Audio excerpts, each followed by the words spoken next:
Ešte máme komunitné okienko, je to čas našich bohoslúžieb, kde máme rôzne zdieľania ľudí, alebo aj akcií, alebo čo sa deje. Dnes medzi nami privítame Samuela Jurču zo Starej Turej. A ak ste si všimli, minimálne 2 posledné piesne, ktoré sme spievali, kde bola autorka jedna zo sestier Rojových, a Samo nám niečo povie o jeho aktivite a práci na Starej Turej v tejto veci.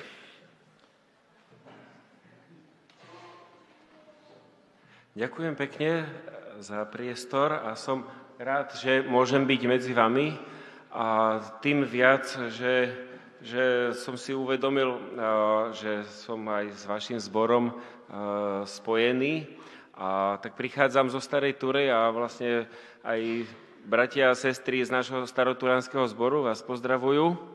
A pred 3 týždňami som bol v Prešove s podobnou prezentáciou a o 2 týždne sa chystám do Levíc.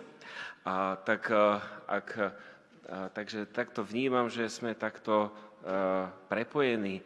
No a tak ja prichádzam nie zo zboru Cirkvi Bratskej, aj keď to je niečo, čo máme spoločné, ale prichádzam z miesta, ktoré možno poznáte, alebo aj viacerí ho poznáte. Je to Domov bielých hlav na Starej Turej a spolu s niektorými ľuďmi sme v múzeu sestier Rojových. Tak toto je taká úvodný obrázok, toto je krásna maľba od mamy môjho kolegu Pálka Trusika, ktorého si možno aj poznáte. Tak ďakujem, sestre, že to bude ako posúvať na ďalší slajd. No a tak toto je vnútro nášho múzea a ja som podľa takých nejakých nových pravidiel, čo sme si zaviedli, som kurátor múzea sestier Rojových. Sestry Rojové, to je aj naša spoločná duchovná história. Tak toto je vnútro nášho múzea, ktorí ste u nás neboli, tak vás pozývam. Tak Kristína Rojová vo svojej takej najznámejšej fotografii je na jednej strane a našou víziou nášho múzea je hovoriť o histórii, o duchovných veciach, koreňoch, ale dávať to do súčasnosti. A tak na druhej strane tohto slajdu je Kristína Rojová vo farbe. Ako by asi mohla vyzerať ako dnešná mladá žena v veku 18 rokov? Autorom je jeden kolega z Mijavského múzea a pomocou moderných technológií vytvoril takúto fotografiu. Tak poprosím ďalší. Tak našou víziou je hovoriť o tom, čo sestry Rojové robili, Mária a Kristína a celé to hnutie Modrý kríž, ktoré vzýšlo z ich činnosti. A tak máme aj výstavy v múzeu. Jedna výstava, ktorá teraz prebieha, sa volá Príbeh knihy. Kristína Rojová v čase. A túto bustu možno, že poznáte, možno, že nie. A vlastne to je z aktuálnej výstavy, ktorú máme.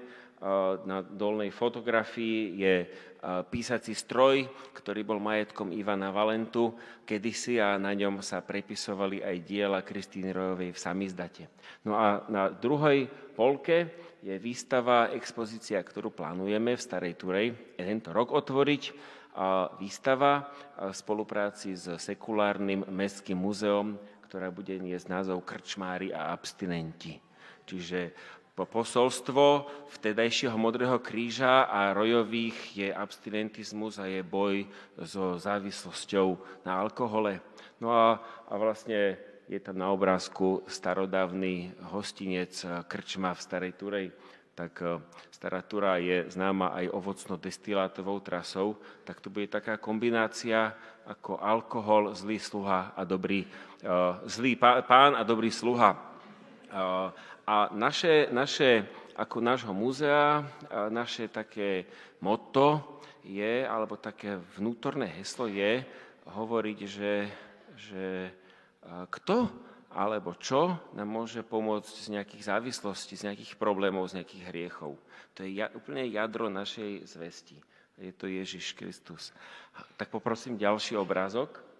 V našom múzeu máme exkurzie A na obrázku sú žiaci 6. triedy zo základnej školy na Starej Turej a dnešný deň sú to už 8. A je vzadu vidno pani učiteľku, ktorá vlastne je od Svedkov Jehovových, ale navštevuje aj naše múzeum s deťmi a tak ku nám chodia deti, chodia ku nám aj zo zborov, chodia ku nám do múzea aj ľudia z rôznych organizácií, napríklad z Matice slovenskej a z rôznych spolkov, nielen kresťania. Rád by som, ja ako kurátor múzea, rozšíril svoju činnosť aj na stredné školy a vysoké školy, tak aj preto som tu. A poprosím ďalší obrázok. Mojou takou veľkou záľubou je zbierať staré knihy, staré dokumenty a tak sa nám podarilo za uplynulých 10-15 rokov zhromaždiť veľa materiálu po sestrách Rojových a po Modrom kríži a viacerých darcov máme aj z vášho zboru a ešte teda môj kolega Palko Trusík nazbieral. No a ja ako vyštudovaný archivár, tak mám na starosti túto miestnosť. To je vlastne múzeum, má expozíciu a má aj nejaký archív, nejaký depozitár. Tak toto je ten pohľad. No a chcel by som sa vás pýtať, že či poznáte nejakú životopisnú knihu o Márii a o Kristine Rojovej, súčasnú. To je niečo, čo je našim poslaním. A tak momentálne pracujem na takejto knihe a pred možno mesiacom, 2 som bol na návšteve u Uhlíkových a sme sa spolu tomuto venovali.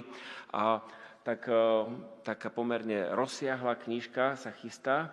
No a rozmýšľam do budúcnosti, že sú ďalšie osobnosti, napríklad profesor Roháček alebo Mária Rafajová, o ktorých sa už dneska moc nevie. A tak podať to moderným spôsobom a veľmi zaujímavým by bolo inšpiratívne. Nielen pre cirkev, ktorá zápasí s podobnými problémami ako vtedy, ale aj pre ostatných ľudí, čo nemajú blízko k cirkvi. Môžem poprosiť ďalší obrázok? No a toto je záver, tak to som ja. A mám teda víziu,